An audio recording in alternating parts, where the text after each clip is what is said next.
Hello, boxing fans around the world. Thank you once again for joining us on another episode of Talkin Fight, where we explain to you what's happening in the world of boxing related to the Olympics coming up in Tokyo next month, actually in 29 days.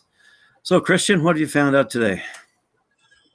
Well, Graham, as we are getting closer to the Olympics, we kind of expected this. We are starting to hear more dissenting views coming from various places about whether or not this whole thing should be happening or not. And the latest and probably highest profile person we've heard now speak up about this, Japan's Emperor Naruhito, is apparently, quote, extremely worried that the Tokyo Olympics and Paralympics could accelerate the spread of coronavirus.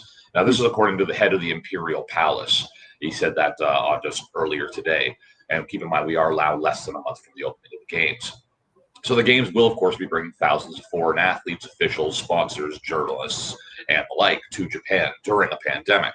And this is, as we know, despite cautions being raised by experts about the risk of infections and the public's persistent calls for either cancellation or further postponement of the Games. So Yasuhiko Nishimura, the Grand Steward of the Imperial Household Agency, told a news conference that the emperor has now voiced his concerns, saying, His Majesty is extremely worried about the current situation of COVID-19 infections. While there are voices of an unease among the public, I believe the emperor is concerned that holding the Olympics and Paralympics may lead to the expansion of infections. Now, the delayed games, which again are opening on the 23rd of July, and assuming that successful games, 1 month later, the Paralympics will be open as well. Nishimura also urged organizers to take every possible antivirus measure so as not to cause the spread of infections at the Olympics and Paralympics, where the emperor does serve as the honorary patron. So, in Japan, the emperor himself is a symbol of state with no actual political power. But like his father, Naruhito has gained broad popularity and his words are highly respected. Prime Minister Yoshihide Suga is determined, however, to hold the Olympics despite concerns from the public and public health experts. Adding to their concern, officials in Izumisano, which is a western town in Japan, who are hosting the 9-member Ugandan Olympic team for training, has now said that a second member of the team has tested positive for the virus. They've now said that the first positive was reportedly a coach, and that was detected upon arrival this past Saturday in Tokyo. So the rest of the team is still now currently in an Osaka hotel and quarantining, but we are up to 2 now infections reported from the Ugandan delegation.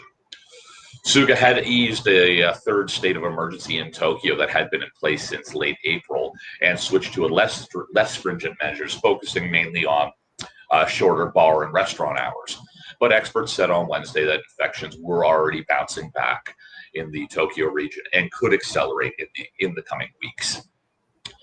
Chief Cabinet Secretary Katsunobu Kato downplayed the impact of the emperor's concern, said that he believed that the imperial grand steward was simply expressing his personal views and not those of the emperor.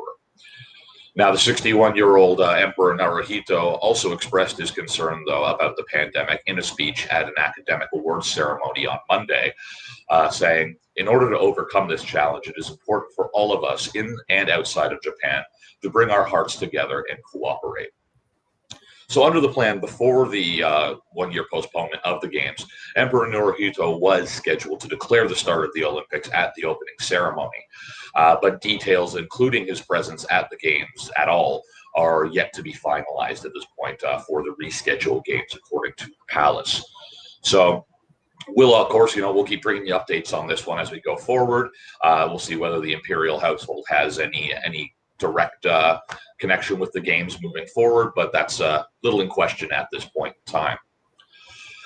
Moving on to our other story that we've got today, we've talked a few times, Graham, about the preparations for these Games and some of the things that the athletes go through, some of the financial things that these athletes and these national Olympic committees go through. We were talking just a couple of weeks ago about things like, for example, the Canadian team are bringing bread makers with them to Japan. And that's because they found that whole grain bread was hard to come by in Tokyo. in the Japanese diet. So they're bringing their own bread makers. Athletes bring a ton of different things with them in order to both feel at home and to make sure that they're getting the nutritional value and things like that they're used to at home as part of their strict diets and training regimes. You want to have local foods and things like that your system's used to, so as not to upset you. You've done a lot of traveling, Graham. I've done a lot of traveling, and that one of the first things that can happen when you do travel is it can play havoc with your system, and that isn't necessarily that things are bad or that water's bad or food is bad. It's just that you're experiencing different bacterial cultures and that your body's not necessarily used to. So it's very important for a lot of these athletes to bring a lot of the stuff from home with them when they go. And that's obviously easier for countries, like Canada, like our friends across the pond in Great Britain, and some of these where there's a bit more money to throw around. And some of our friends, like our friends in Ghana, for example, don't necessarily have all those same advantages. The Black Bombers, which is the Ghanaian national team, though, did recently get a bit of a shot in the arm on this front.